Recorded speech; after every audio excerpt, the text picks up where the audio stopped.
அருட்பெரும் ஜோதி அருட்பெரும் ஜோதி தனி பெரும் கருணை அருட்பெரும் ஜோதி. எல்லா செயல் கூடும் என் ஆணை அம்பலத்தே, எல்லாம் வல்லான் தாளே ஏத்து. வாழ்க வையகம், வாழ்க வையகம், வாழ்க வளமுடன். குரு வாழ்க, குருவே துணை. அருட்பெரும் ஜோதி அருள் திரு ராமலிங்க சாமிகள் வள்ளல் பெருமான் பாடி அருளச் செய்த திருவடி புகழ்ச்சி பாடல் 105. இன் தொண்டர் பசியார கச்சூரின் மனைதோறும் இரக்க நடை கொள்ளும் பதம் என்று வள்ளல் பெருமான் பாடக்கூடிய ஒரு அற்புதமான திருவடி புகழ்ச்சி பாடல். இதனுடைய உரை விளக்கம். சுந்தரருக்கு திருக்கச்சூரிலே பிச்சை எடுத்து சோறு அளித்து பசி போக்கியதும் ஒரு கதை.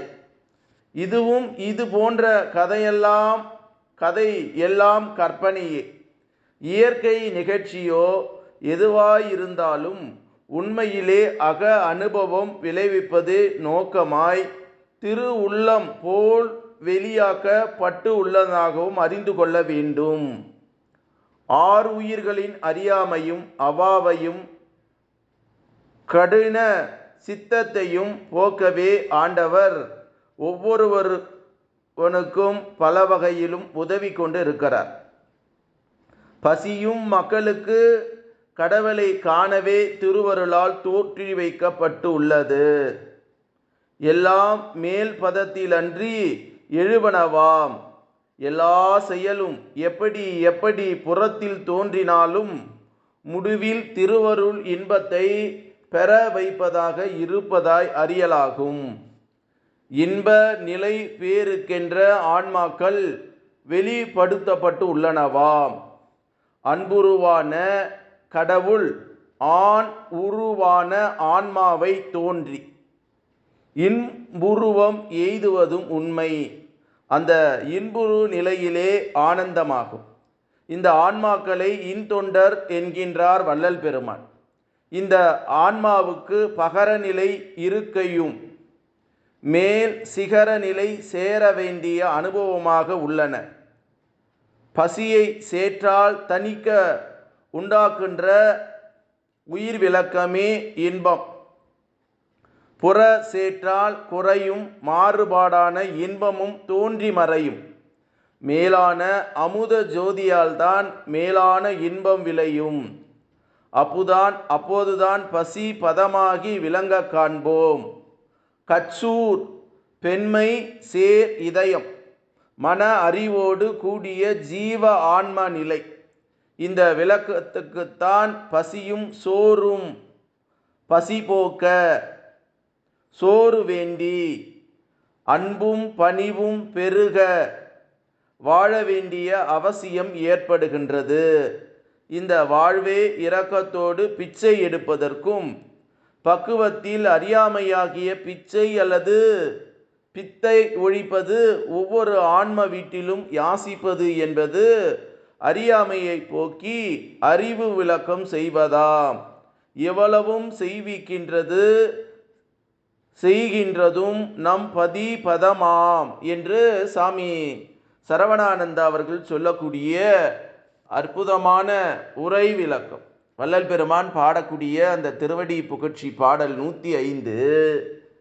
இன் தொண்டர் பசியார கச்சூரி மனைதோறும் இரக்க நடைகொள்ளும் பதம் என்று வள்ளல் பெருமான் பாடக்கூடிய இந்த அற்புதமான திருவடி புகழ்ச்சி பாடல், மனிதன் அந்த பசி சோற்றால் தான் போக்க முடியும், சேற்றால் கூட சொல்லலாம். நான் அதை சொல்லிட்டேன்னு நினைக்கிறேன். சேற்றால் இல்லை, சோற்றால். பசி வருகிறது என்றால் சோற்றால் வருகிறது. அப்போ சாப்பாடு சாப்பிட்டா பசி போக்கிடும். அதனால தான் வள்ளல் பெருமான் ஜீவகாருண்யமே மோட்ச வீட்டின் திறவுகோள். இதற்கு சுந்தரருடைய கதையை கூட சொல்லலாம்.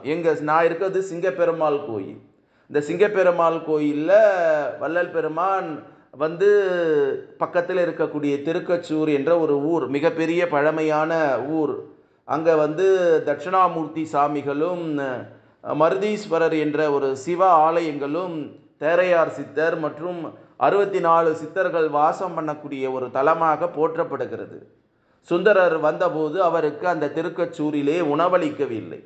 ஆனால் அதுக்கு அருகாமையே இருக்கக்கூடிய செட்டி புண்ணியத் என்கின்ற ஊரிலே உணவளித்து அருள்பளித்தார்கள் என்று முன்னோர்கள் கதை சொல்வார்கள். அந்த கதையைத்தான் வள்ளல் பெருமான் ஒரு மனிதனுடைய ஜீவனை போக்கக்கூடிய, பசி பிணியை போக்கக்கூடிய ஒரு அற்புதமான உணவு, நல்ல மருந்து. நிறைய சாப்பிட்டாதான் நமக்கு உணவு, தேகத்தினுடைய பலம் கிடைக்கும். தான் 3 வேளை சாப்பிட்றோம்.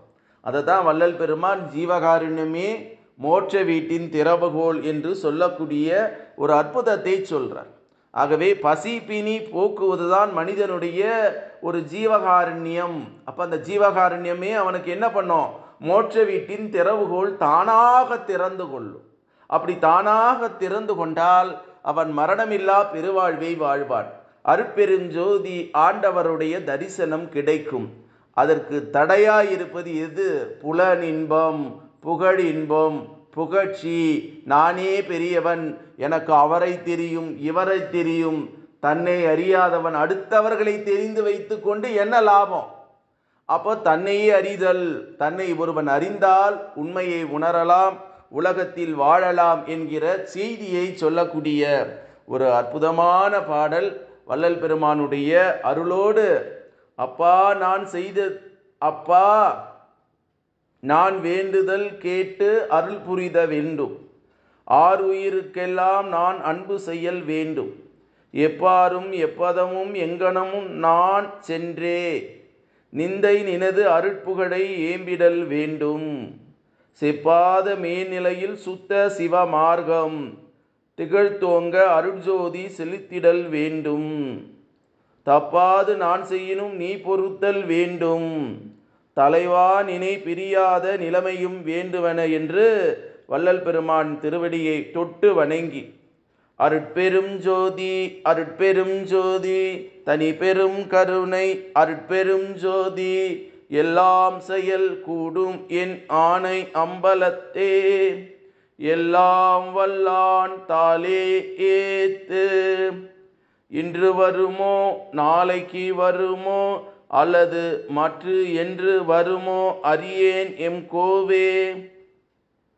துன்றுமலை வெம்மாயற்று வெளிக்குள் வெளி கடந்து சும்மாயிருக்கும் சுகம் என்று பாடி அருளச் செய்த வள்ளல் பெருமான் திருவடிகளை தொட்டு வணங்கி, எல்லா உயிர்களும் இன்புற்று வள்ளல் மலரடி வாழ்க வாழ்க, கொல்லா நெறி குவலயமெல்லாம் ஓங்குக என்று பாடி அருளச் செய்த திரு அருள் பிரகாச வள்ளலாருடைய திருவடியை தொட்டு வணங்கி, இறைநிலையோடு என் எண்ணத்தை கலக்கவிட்டு இந்த பூமியிலேயே வாழக்கூடிய சித்தர்கள், ஞானிகள், மகான்கள், யோகிகளுடைய திருவடியை தொட்டு வணங்கி, இறைநிலையோடு என் எண்ணத்தை கலக்கவிட்டு உங்கள் அனைவரையும் மனதார நெஞ்சார வாழ்க வளமுடன், வாழ்க வளமுடன், வாழ்க வளமுடன் என்று வாழ்த்துகிறேன்.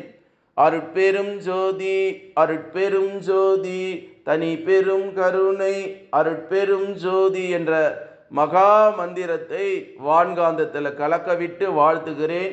நன்றி, வணக்கம், வாழ்க வளமுடன்.